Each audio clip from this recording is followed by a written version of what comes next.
नमस्कार दोस्तों, जैसा कि आपको पता है 18 तारीख से परीक्षा होने वाली है बिहार स्टेट की। 18 तारीख से पेपर 1 स्टार्ट हो जा रहा है और अगले महीने पेपर 2। तो बिहार स्टेट की जो परीक्षा है वो कुल 150 नंबर की होती है, आपको पता होनी चाहिए। और उसमें से जो 50 मार्क्स है वो अनिवार्य विषय होते हैं जो टीचिंग एंड अदर स्किल, शिक्षण कला और अन्य दक्षता के लिए किए जाते हैं। तो टीचिंग स्किल्स, चूंकि ये कॉमन पेपर होता है, सबके लिए है, तो इसके लिए पहली मैराथन वीडियो हम लेकर के आ चुके हैं। आइए इस पर बात करते हैं।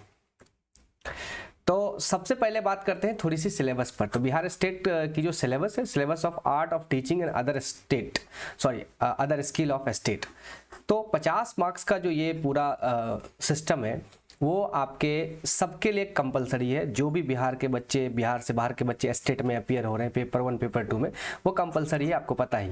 और 100 नंबर वो आपका एक सब्जेक्ट होगा, जिस भी सब्जेक्ट से आप एमएससी या ग्रेजुएशन किए हैं उस सब्जेक्ट का होगा। तो मैं यहाँ सिर्फ आर्ट ऑफ टीचिंग की बात कर रहा हूँ जो 50 नंबर का है। आर्ट ऑफ टीचिंग में 2 पार्ट होते हैं। एक ए जो आर्ट ऑफ टीचिंग है जिसमें 30 नंबर के क्वेश्चंस रहेंगे और 30 सवाल भी रहेंगे, और दूसरा अदर स्किल यानी टॉपिक बी जो 20 नंबर का रहता है। तो चलिए एक बार रिव्यू कर लेते हैं, फिर हम लोग आगे पहली मैराथन वीडियो में एक सेट पूरा कवर करेंगे। तो आर्ट ऑफ टीचिंग में 30 क्वेश्चन 30 मार्क्स का। तो पहला topic teaching and learning, meaning and process, characters, teaching objective, teaching methods, lesson plan, micro teaching, effective ecosystem, text book and library, qualities of teacher, evolution and assessment. तो उसके बाद ये 9 कुल topic है जो आपके पार्ट 1 में है, यानी सेट ए में है। पार्ट ए का कुल 30 नंबर के सवाल इससे आएंगे और बाकी जो 20 नंबर के सवाल होंगे वो इसके लिए जो सिलेबस है वो इधर है। उसके बाद 10 नंबर करिकुलम, फैक्टर्स और टीचिंग, यानी 12 टॉपिक में से 30 सवाल। और फिर अदर स्किल्स यानी कि 20 में 20 मार्क्स के लिए जो जनरल नॉलेज का रहेगा उसमें 5 number 5 question. Environmental study science के लिए 5 क्वेश्चन 5 नंबर। उसके बाद मैथमेटिकल एप्टीट्यूड के लिए 5 क्वेश्चन 5 नंबर और लॉजिकल रीजनिंग के लिए 5 क्वेश्चन 5 नंबर। तो ये पूरा सिलेबस है। तो चलिए अब आज के सेशन को शुरू करते हैं। नमस्कार दोस्तों, जय हिंद, स्वागत है आज के मैराथन के पहले सेशन में। यदि आप चैनल पर नए हैं तो सब्सक्राइब करें और बेल आइकन दबाएं ताकि लेटेस्ट अपडेट आपके सामने हो। अब ये पूरी मैराथन क्लास लगभग 30 से 50 क्लास आपको देखने को मिलेगा। आज पहला सेशन है, चलिए शुरू करते हैं। तो ये जो एग्जाम हुआ था शिफ्ट 1, एग्जाम डेट है 18/9/2023। तो मैराथन में सबसे पहले हम लोग प्रीवियस ईयर्स को कवर करेंगे, फिर कुछ संभावित प्रश्नों को कवर करेंगे, क्योंकि प्रीवियस ईयर्स अपने आप में मोर देन एनफ हो जाता है। तो पहला सवाल लेते हैं, तथ्य से संबंधित ज्ञान है, यानी तथ्य से संबंधित ज्ञान है। तो इसका सही जवाब है प्रक्रियात्मक ज्ञान। मैं चारों ऑप्शन पढ़ करके समय को ज़्यादा नहीं गंवाता हूँ, क्योंकि वैसे भी माइंड में अब 1 शॉट लास्ट टाइम रिवीजन है, तो आपको डायरेक्ट आंसर ही याद रखना है। तथ्य से संबंधित ज्ञान प्रक्रियात्मक ज्ञान होता है। तथ्य क्या होता है? तथ्य जब हम कोई चीज़ का डिटेल्स संग्रह करते हैं वो तथ्य यानी फैक्ट्स कहलाता है। तो फैक्ट्स एक प्रोसेस के तहत आता है, प्रक्रिया के तहत, तो हम कह सकते हैं तथ्य से संबंधित ज्ञान प्रक्रियात्मक ज्ञान है। अब चलते हैं दूसरे सवाल लेते हैं। थोड़ी बहुत डिटेल है, आप वीडियो पॉज करके इसको पढ़ भी सकते हैं, लेकिन ये उतना ज़्यादा इफेक्टिव नहीं है। कहीं कहीं इफेक्टिव है तो मैंने उसे अंडरलाइन करके हम खुद ही उसे डील कर लेंगे। दूसरा सवाल है, मेरा उद्देश्य होगा कि ज़्यादा से ज़्यादा सवाल कवर करें और वीडियो लंबा ना हो, शॉर्ट हो। तत्वों को एकत्रित कर नवीन स्वरूप को आकार देना है। तो जब आप तत्वों को, यानी कि जो भी एलिमेंट्स हैं, जो भी फैक्ट्स हैं, वो तत्व जब एकत्रित कर नवीन स्वरूप देते हैं, उसका नया रूप देते हैं, तो उसे कहा जाता है संश्लेषण। यानी आपने डाटा एकत्रित किया और फिर उस डाटा को नए रूपों में सजाया, तो संश्लेषण कहते हैं। और जब उसी डाटा को आप विश्लेषण करते हैं, जब उसी डाटा को आप किसी को समझाते हैं, तो वो विश्लेषण हो जाता है। ठीक है, व्यवस्था तो आप जानते ही और समझ। तो मेनली ये 2 ऑप्शन बहुत इंपॉर्टेंट है, जिसमें से संश्लेषण सही है। तीसरा सवाल लेते हैं, और जो तीसरा सवाल हमारे सामने है वो इनमें से एक सामाजिक कौशल सहयोगी कार्य योजना सामाजिक कौशल सहयोगी कार्य योजना से विकसित नहीं होती है। तो प्रोत्साहन, ये प्रोत्साहन जो है व्यक्ति के जीवन में, वो कोई ज़्यादा सामाजिक कौशल की बात नहीं कही जा सकती है। उसके बाद अगले सवाल लेते हैं, सबसे कम आकर्षण शिक्षण विधि क्या है? तो सबसे कम आकर्षण शिक्षण विधि क्या हो सकती है? तो सबसे कम आकर्षण शिक्षण विधि जो है वो डिटेल्स में देखेंगे तो संगोष्ठी है। ऑप्शन नंबर डी, संगोष्ठी सबसे कम आकर्षण शिक्षण विधि है। संगोष्ठी एक प्रकार की चर्चा है, जैसे गांव में होता है ना रामायण गोष्ठी, एक तरह की चर्चा है। वो काफी अट्रैक्टिव नहीं होता है, लोग उसमें बोर हो जाते हैं क्योंकि उसमें डुअल इंटरेक्शन नहीं होता है, एक ही तरफ से होते हैं। अब देखते हैं गांव में कोई बाबा आ जाते हैं, बैठ के प्रवचन देते रहते हैं। 5वां सवाल, शिक्षण विधि जो शिक्षार्थी को वास्तविक समस्या में शामिल करता है। तो वो कौन सी शिक्षण विधि है जो बच्चों को कैंडिडेट को वास्तविक समस्याओं में शामिल करता है? ये काफी इंपॉर्टेंट सवाल है। तो श्रुति लेख, देखिए श्रुति लेख में अक्सर क्या होता है कि हम सुन के लिखते हैं। अक्सर छोटे बच्चे हम लोग होंगे तो श्रुति लेख लिखाते थे गुरुजी कि बाबू लिखो परियोजना, बाबू लिखो पाठशाला। तो श्रुति लेख जो है वास्तविक समस्या में शामिल करता है। अगला क्वेश्चन है 6, शिक्षार्थी निष्क्रिय रहते हैं, यानी जो हमारा कैंडिडेट है वो डीएक्टिव हो जाता है, निष्क्रिय या यूं कहे पैसिव हो जाता है। एक होता है एक्टिव, एक होता है पैसिव। तो शिक्षार्थी हमेशा एक्टिव होने चाहिए, टीचर भी एक्टिव होने चाहिए। निष्क्रिय शब्द निगेटिव को दर्शाता है। तो निष्क्रिय रहते हैं, तो किस चीज में निष्क्रिय रहते हैं? तो व्याख्यान विधि में। देखिए जैसे लेक्चर्स मोड, जैसे आप पढ़ाते हैं, मैं ही क्लास ले रहा हूँ क्लास में, तो बच्चे जब लेक्चर देता हूँ तो बच्चे एकदम थोड़ा सा पैसिव हो जाते हैं, निष्क्रिय हो जाते हैं। क्योंकि इसमें क्या होता है ना कि यह विधि जो है वो टीचर सेंट्रलाइज है, यानी कि यहाँ देखिए लिखा हुआ इंपॉर्टेंट पॉइंट है, ये केंद्रित विधि है, यानी कि व्याख्यान विधि एक शिक्षक केंद्रित विधि है, टीचर सेंट्रलाइज मेथड है। और छात्र जो है निष्क्रिय श्रोता हो जाता है क्योंकि छात्र सिर्फ सुनता है। ओके, अगला सवाल लेते हैं। परिसंवाद एक प्रकार का क्या है? तो जो परिसंवाद है वो एक प्रकार का क्या है? खोज विधि है, विचार विमर्श विधि है, व्याख्यान विधि है, प्रदर्शन विधि है। तो परिसंवाद एक प्रकार का क्या है? तो परिसंवाद एक प्रकार का प्रदर्शन विधि है। परिसंवाद यानी कि जब आप किसी से साथ संवाद करते हैं, किसी परि का मतलब कि सामने, तो परिसंवाद का अर्थ क्या है? प्रदर्शन विधि। परिसंवाद की प्रक्रिया एक लक्ष्य किसी समस्या के विभिन्न पक्षों को समझाना होता है, कि जैसे आप कोई भी टॉपिक है, किसी बात को लेकर के आप प्रदर्शन करके, लेक्चर्स के दे करके आप किसी सामने वाले को समझाते हैं, तो उसको कहा जाता है परिसंवाद, यानी दोनों के बीच संवाद होना। अगला सवाल है अनुभाजी ह्यूरिस्टिक का अर्थ क्या होता है? अनुभाजी यानी ह्यूरिस्टिक का अर्थ है जांच करना। अन्वेषण विधि को ही ह्यूरिस्टिक विधि कहा जाता है। अन्वेषण का मतलब ही होता है जांच करना, अनुभाजी जांच करना। Option A is the correct answer, जांच करना। खेल एक स्वाभाविक प्रवृत्ति कहा है? तो खेल एक स्वाभाविक प्रवृत्ति है, कुक ने कहा है, जो विदेशी है, जबकि एक मॉन्टेसरी है उन्होंने भी कहा है, लेकिन चूंकि क्वेश्चन में ये नहीं कहा है कि पहले किसने कहा, कहा तो दोनों ने है, तो ऑप्शन के हिसाब से ऑप्शन ए सही होना चाहिए। चलिए अगला सवाल लेते हैं। भ्रमण विधि विकसित करता है। तो जो भ्रमण विधि है वो क्या विकसित करता है? जब आप कहीं जाते हैं, कहीं भ्रमण करते हैं, जब इसे स्कूल से ले जाया जाता है, कॉलेज से ले जाया जाता है, तो भ्रमण विधि से क्या होता है? जैसे मैंने नालंदा विश्वविद्यालय के बारे में पढ़ा, लेकिन जब आप नालंदा विश्वविद्यालय जाकर देखेंगे सामने फेस टू फेस, तो उसे कहते हैं डायरेक्ट मेथड, यानी प्रत्यक्ष नॉलेज, यानी कि डायरेक्ट नॉलेज आपको होता है। तो भ्रमण विधि द्वारा प्रत्यक्ष ज्ञान प्राप्त होता है। क्लियर है? खास करके पर्यावरण अध्ययन में भ्रमण विधि विशेष रूप से महत्व है। विषय वस्तु निर्धारित करता है शिक्षक की मनोवृत्ति। विषय वस्तु क्या निर्धारित करता है?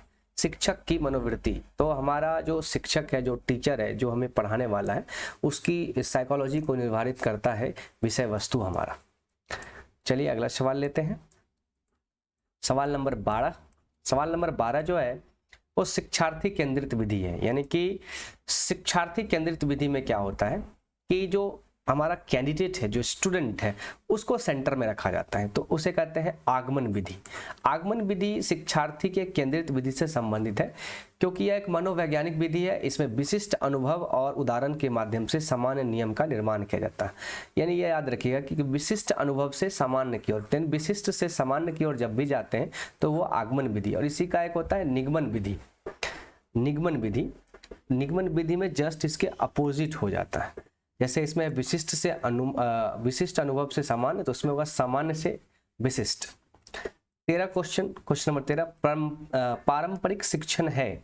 तो पारंपरिक शिक्षण क्या है? तो खेल आधारित शिक्षण। खेल खेल में बच्चों को सिखाना, ये परंपरागत शिक्षा के क्षेत्र में हमारा आता है, जिसे किंडरगार्टन की अवधारणा के पीछे मूल उद्देश्य बच्चों को खेल खेल में पढ़ाना तो है। तो किंडरगार्टन जैसे स्कूल में यही व्यवस्था होती है। सामान्य से विशिष्ट उपागम, देखिए वो आ गया पहले। सामान्य से विशिष्ट उपागम का अर्थ क्या है? सामान्य से विशिष्ट का उपयोग किया जाता है हमें किस विधि में? तो निगमन विधि में। निगमन विधि में सामान्य से विशिष्ट की ओर जाते हैं, जबकि आगमन विधि में विशिष्ट से सामान्य की ओर आते हैं। तो चलिए अगला सवाल लेते हैं। शिक्षक केंद्रित शिक्षण है, तो शिक्षक केंद्रित शिक्षण क्या है? तो शिक्षक केंद्रित शिक्षण में बात करते हैं, तो शिक्षक केंद्रित शिक्षण क्या है, यानी कि टीचर सेंटर एजुकेशन क्या होगा? तो टीचर सेंटर अगर होता है तो वो हो जाएगा सत्तावादी, क्योंकि पहले की जो एजुकेशन थी वो टीचर सेंटर थी। टीचर सेंटर मतलब गुरुजी बैठे हैं, बच्चे आए, गुरुजी से बात कर रहे हैं, सवाल पूछ रहे हैं, घेर के खड़े हैं, this is called teacher centre. लेकिन अब हमारी शिक्षा व्यवस्था चाइल्ड सेंटर है, यानी कि चाइल्ड के पास जाके शिक्षक उनकी समस्याओं को देखते हैं। इसीलिए स्कूल में अब कुर्सियां नहीं होती, टीचर्स बैठते नहीं है, एजुकेटर बैठते नहीं है, वो घूम घूम के पढ़ाते हैं और बच्चों के साथ इंटरेक्ट करते हैं। माप में पहला चरण, माप में पहला चरण क्या होता है? तो माप में पहले, यानी किसी चीज को जब आपको मापना है तो उसका फर्स्ट स्टेप क्या होगा?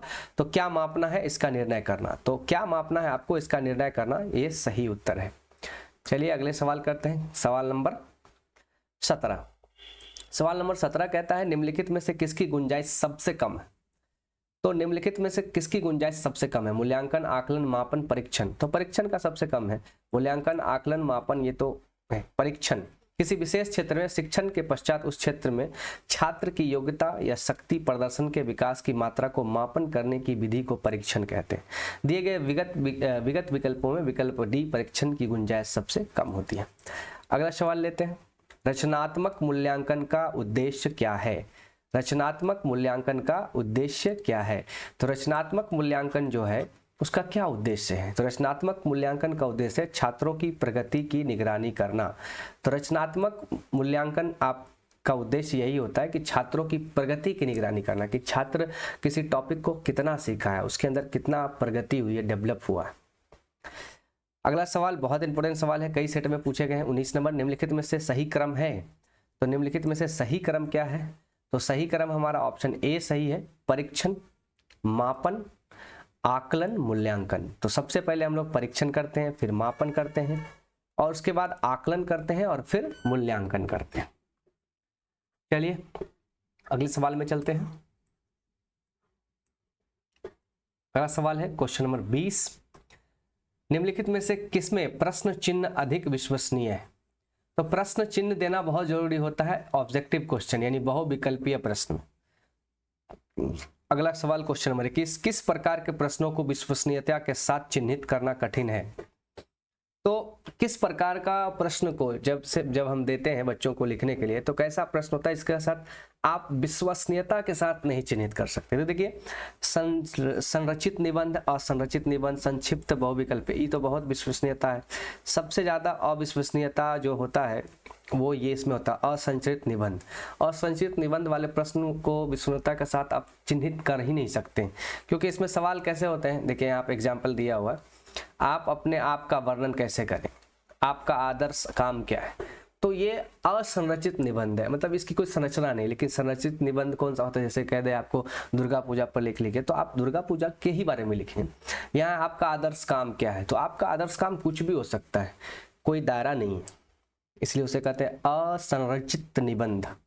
अगला सवाल है क्वेश्चन नंबर 22। प्रोजेक्टिव तकनीकों का उपयोग मूलतः डैश मापने के लिए किया जाता है। तो प्रोजेक्टिव तकनीक को जो है उसका उपयोग मूलतः किसके मापने के लिए किया जाता है? तो वो है व्यक्तित्व। प्रोजेक्टिव यानी एक प्रोजेक्ट के रूप में जब हम काम करते हैं तो व्यक्तित्व यानी कि व्यक्तित्व की परीक्षण किया जाता है। अगला सवाल क्वेश्चन नंबर 23। योग्यात्मक मूल्यांकन मूलतः डैश प्रयोग किया जाता है। योग्यात्मक, तो योगात्मक मूल्यांकन मूलतः डैश प्रयोग किया जाता है। तो योगात्मक मूल्यांकन के लिए कार्यक्रम के अंत में प्रयोग किया जाता है। योगात्मक मूल्यांकन, पूरा योग का मूल्यांकन अगर आपको करना है तो कार्यक्रम के अंत में इसका यूज करते हैं। नेक्स्ट पेज पे चलते हैं और अगला सवाल है, अगला सवाल क्वेश्चन नंबर 24, क्योंकि ये एक और सेट हो गया, 23 यहाँ खत्म हुआ। तो अब हम लोग चलेंगे 24, क्वेश्चन नंबर 24। तो क्वेश्चन नंबर 24 कहता है आमतौर पर योगात्मक मूल्यांकन क्या है? तो निर्णायक प्रमाणित करना, यानी कि लास्ट डिसीजन, निर्णायक, अंतिम, योगात्मक। क्वेश्चन नंबर 25, सारांशित मूल्यांकन, सुमेटिव एवोल्यूशन के कौन से उपकरण अक्सर उपयोग किए जाते हैं? तो सुमेटिव मूल्यांकन जो है, सारांशित मूल्यांकन, उसके लिए परीक्षण विधि उपयोग में किए जाते हैं। अगला सवाल देखिए, आप वीडियो को पॉज करके यहाँ डिटेल्स भी पढ़ सकते हैं, बस बाकी ज़रूरत है नहीं, ये चूंकि आपने पहले से पढ़ा है तो ये last time revision class marathon 1 है। सारे सेट्स का रिवीजन होगा और फिर कुछ बेहतरीन प्रश्न होगा जो परीक्षा में आपको सेम टू सेम मिलेंगे। एक कक्षा अंतराल में प्राप्त अंकों की संख्या, यानी क्लास इंटरवल में प्राप्त अंकों की संख्या क्या होती है? तो आवृत्तियाँ कहलाती है, उसे आवृत्तियाँ कहते हैं। एक वर्ग या कक्षा अंतराल में प्राप्त अंकों की संख्या उस वर्ग कक्षा अंतराल की प्रवृत्ति, आवृत्ति, फ्रीक्वेंसी कहलाती है। अगला सवाल क्वेश्चन नंबर 27, अधिकतम और न्यूनतम मूल्यों के बीच के अंतर को कहा जाता है? तो अधिकतम और न्यूनतम मूल्यों के बीच के अंतर को आप क्या कहते हैं? तो मिनिमम और मैक्सिमम, तो वो रेंज कहलाता है, रेंज। अधिकतम न्यूनतम मूल्यों के बीच के अंतर को कहते हैं रेंज। कहते हैं इस रेंज से इस रेंज तक। जैसे हम कपड़ा खरीदने जाते हैं मार्केट तो कहते हैं कि 100 से लेके 200 के बीच, तो ये एक रेंज हो गया। इसके बीच या कोई भी सामान खरीदते हैं तो ये रेंज करते हैं। निबंध प्रकार के प्रश्न का मुख्य लाभ क्या है? तो निबंध प्रकार के प्रश्नों का मुख्य लाभ क्या है? तो निबंध प्रकार के प्रश्नों का मुख्य लाभ क्या है? छात्रों की सीखने की कठिनाई का निदान कर सकता है। चिन्ह करने के लिए निबंध, आगे का 2 ऑप्शन इधर है। छात्र का उत्तर अनुमान लगा सकते हैं। उसके बाद है वे जटिल सीखने के परिणामों को माप सकते हैं जिन्हें अन्य प्रकार के प्रश्नों से नहीं मापा जाता। बिल्कुल सही जवाब है ये। उसके बाद अगला सवाल है हमारे पास 29 नंबर क्वेश्चन, सबसे व्यापक रूप से लागू परीक्षण आइटम कौन सा है? व्यापक रूप से लागू परीक्षण आइटम कौन सा है? तो answer B, MCQ, multiple choice question, जिनसे आप ऑब्जेक्टिव क्वेश्चन कहते हैं, ये व्यापक स्तर पर यूज किया जाता है। आप देखते हैं कॉम्पिटिटिव एग्जाम सारे ऑब्जेक्टिव यानी मल्टीपल चॉइस क्वेश्चन MCQ में होते हैं। अगला सवाल 30 नंबर है, आधुनिक बुद्धि परीक्षण के संस्थापक कौन थे? तो आधुनिक ये बिनेट साहब थे, अल्फ्रेड बिनेट। ये तो सीधे याद कर लीजिए, और ये 1904 में दिया था। कभी कभी ऑनलाइन और फैक्चुअल सवाल आते हैं, लेकिन पेडागोजी में ज़्यादातर जो सवाल आते हैं वो लगभग कंसेप्चुअल आते हैं। तो 30 सवाल जो बिल्कुल आपकी टीचिंग एबिलिटी से थी सेक्शन ए का, वो कंप्लीट हो जाता है। अब आगे जो सवाल होंगे 20 में से 10 सवाल जनरल स्टडीज के होंगे, इसमें history, polity, geography, economy, science से सवाल होंगे, और बाकी के 10 सवाल में 5 मैथ्स और 5 रीजनिंग्स होते हैं। तो चलिए देखते हैं 31 नंबर, गोवा को अल्बुकर्क ने निम्नलिखित में से किस राज्य के शासक से छीना? ये हिस्ट्री का सवाल है। तो गोवा को छीना था बीजापुर से, option A is the correct answer. अगले स्लाइड में चलते हैं। बीजापुर, ये यहाँ पे डिटेल्स है, 1510 में छीना था। अल्बुकर्क थे वहाँ के गवर्नर, आदिल शाह वहाँ का शासक था बीजापुर का, जिसे हराकर छीना था। अगला सवाल, बाराचुकी जलप्रपात भारत के किस राज्य में है? ज्योग्राफी का सवाल है या मैप का सवाल है। बाराचुकी जलप्रपात भारत के किस राज्य में है? तो वो तो कर्नाटक राज्य में है। एक क्वेश्चन समझ लिए कि जलप्रपात से रहेगा ही रहेगा, लास्ट में हम करा देंगे आपको पूरा जो वाटरफॉल भारत में जितने हैं। क्वेश्चन नंबर 33, ब्राउन एटीएम स्वचालित टेलर मशीन के संदर्भ में निम्नलिखित में कौन सा सही है? तो ब्राउन एटीएम के लिए ऑप्शन सी सही है। ये आउटसोर्स की गई एटीएम सेवा एक ब्रांड प्रोजेक्ट बैंक के तहत नामित एटीएम, लेकिन एटीएम मशीन बैंक के स्वामित्व में नहीं है। क्वेश्चन नंबर 34, नमक सत्याग्रह के दौरान बिहार में लोगों ने नमक बनाने के अलावा किस कर का विरोध कर सरकार का विरोध किया था? तो चौकीदारी कर होगा, हिस्ट्री का सवाल है। चौकीदारी कर हुआ था, सविनय अवज्ञा आंदोलन जब हुआ था गांधी जी का 1930 में, तो उसी आंदोलन में ये चौकीदारी कर का विरोध किया गया था। तो आप हो सकता है अगली बार सविनय अवज्ञा आंदोलन ही पूछ ले आपसे। ये 1930 में हुआ, इसी में चौकीदारी कर का विरोध किया गया। कौन सा राज्य दुनिया का सबसे बड़ा ओपन एयर थिएटर धुन यात्रा उत्सव का आयोजन करता है? तो कौन सा राज्य जो है ये उत्सव का धुन यात्रा उत्सव? तो ये ओडिशा राज्य है, ओडिशा राज्य। तो अगले सवाल की ओर तरफ चलते हैं। 36 नंबर सवाल जो है वो है, वायुमंडल की इनमें से कौन सी परत ओजोन परत से बनी है जो पैरावैगनी यूवी अल्ट्रावायलेट किरण प्रकाश को अवशोषित करने के लिए जिम्मेदार है। तो वायुमंडल हमारा जो है उसमें से कौन सा ऐसा परत है जो यूवी किरण को कंट्रोल करता है? तो आपको पता है हमारे यूवी किरण को कंट्रोल करता है समताप मंडल, इसे अंग्रेजी में कहते हैं स्ट्रेटोस्फियर। स्ट्रेटोस्फियर यानी कि समताप मंडल जो 10 से यानी 40 से 50 किलोमीटर है, यहाँ पे मिसप्रिंट है, 40 से 50 किलोमीटर की ऊंचाई तक फैला है, जो कुल 10 किलोमीटर ऊंची है।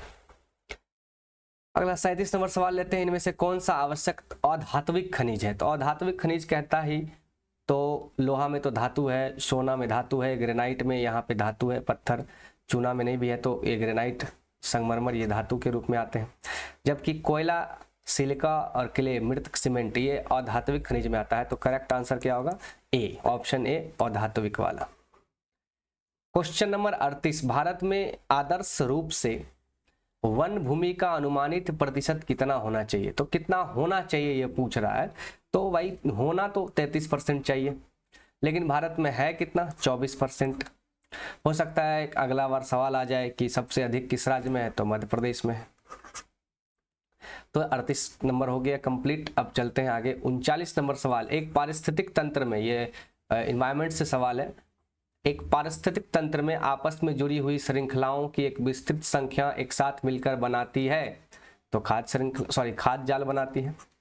एक पारिस्थितिक तंत्र में आपस में जुड़ी हुई श्रृंखलाओं की एक विस्तृत संख्या एक साथ मिलकर क्या बनाती है? खाद्य जाल।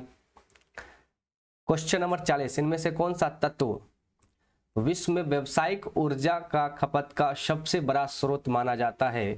तो खनिज संसाधन, ऑप्शन नंबर खनिज तेल जो पेट्रोलियम है वो प्रोडक्ट है, ऑप्शन नंबर सी में है तेल। उसके बाद है कोयला, खनिज तेल के बाद है आपका कोयला। चलिए अगला सवाल लेते हैं। तो 40 नंबर क्वेश्चन खत्म होते ही पार्ट बी का एक सिस्टम खत्म होता है। पार्ट बी में 10 सवाल आते हैं आपके किसके जनरल स्टडीज के, और 10 सवाल आते हैं आपके न्यूमेरिकल एप्टीट्यूड्स में, जिसमें कि 5 मैथ्स और 5 रीजनिंग होते हैं। तो मैथ और रीजनिंग्स के सवाल को तो आप हल करेंगे, इसको पढ़ने की जरूरत नहीं है। आप वीडियो पॉज करके इस सवाल को पढ़ सकते हैं कि परिवार के 7 सदस्यों की औसत आयु 75 वर्ष है, लेकिन उनमें से 6 की औसत आयु 74 वर्ष और 6 महीने है। तो मैथ के 5 सवाल होंगे। 41 नंबर क्वेश्चन, उसके बाद 42 नंबर क्वेश्चन, देखिए यहाँ पे दिया है 42, 41 के बाद 42, 43, 44, 45, ये 5 सवाल होंगे। और पीछे चलते हैं 41 के बाद आपका क्वेश्चन नंबर यहाँ पर 42 मैथ से, 43 मैथ से, 44 मैथ से और 45 मैथ से। 46 नंबर क्वेश्चन जो होंगे वो आपके जो क्वेश्चन होंगे वो जनरली रीजनिंग से सवाल पूछे जाते हैं 5। तो ओडोमीटर माइलेज के लिए है जैसा कि कपास के लिए है। तो ओडोमीटर माइलेज के लिए है जैसा कि कपास डैश के लिए है। सीधा सीधा इसका रीजनिंग से सवाल है। तो 5 रीजनिंग 5 मैथ्स होते हैं। तो रीजनिंग के सवाल हैं ये 46, जो कि ये जीएस के कंपास में आते हैं, तो इसे हम कर लेते हैं। ये दिशा के लिए है, जैसे ओडोमीटर माइलेज के लिए है, स्पीड के लिए है, तो कपास किसके लिए है? तो दिशा के लिए। ये रीजनिंग का सवाल है। 4 संख्या दी गई है, इनमें से 3 किस तरह से है? सब समान है। तो रीजनिंग 46, 47, उसके बाद 48 और 49 और 50। तो 50 टोटल क्वेश्चन हो गया 50। तो आपने देखा जो सवाल है, तो 30 क्वेश्चन सीधे सीधे आपको टीचिंग एप्टीट्यूड से है, टीचिंग एप्टीट्यूड, और 10 सवाल सीधे सीधी जनरल स्टडीज से, जिसमें आपने देखा कुछ 2-3 सवाल हिस्ट्री से था, कुछ सवाल ज्योग्राफी से 1-2 सवाल थे, पॉलिटी से एक भी सवाल मिले नहीं, इन्वायरमेंट से सवाल मिले, और ज्योग्राफी से और हिस्ट्री से और इन्वायरमेंट से सवाल हमें मिले। उसके बाद जो 10 सवाल है वो सवाल है आपका मैथ जिसमें 5 क्वेश्चन है, और फिर रीजनिंग जिसमें 5 क्वेश्चन है। तो मैथ और रीजनिंग हो गया 5-5 क्वेश्चन, 10 क्वेश्चन जनरल स्टडीज से और 30 क्वेश्चन टीचिंग एप्टीट्यूड से। तो कुल 50 क्वेश्चन, 50 मार्क्स, और 100 क्वेश्चन जो होंगे 100 मार्क्स के होंगे, जो आपका पेपर होगा। जैसे किसी का जो भी पेपर हो, किसी का मैथ हो, साइंस हो, मैथ हो, केमिस्ट्री हो, फिजिक्स हो, या जिस भी ग्रुप में आप हैं, तो वो तो आपका अपना पेपर है। उसकी तैयारी अभी यहाँ हमारे चैनल पे उपलब्ध नहीं हुई है, आगे होगी। फिलहाल मैं मैराथन क्लास ले रहा हूँ जो PYQ के फॉर्म में है। और ये PYQ जल्द ही मैं जितने भी PYQ पिछले साल का वो सब करा दूंगा आपको मैराथन में। तो सेट 1 कंप्लीट हुआ, जल्द ही सेट 2 आएगा। यदि आप चैनल पर नए हैं तो वीडियो को लाइक करें, चैनल को सब्सक्राइब करें और लेटेस्ट अपडेट पाने के लिए नोटिफिकेशन आइकन को जरूर दबाएं।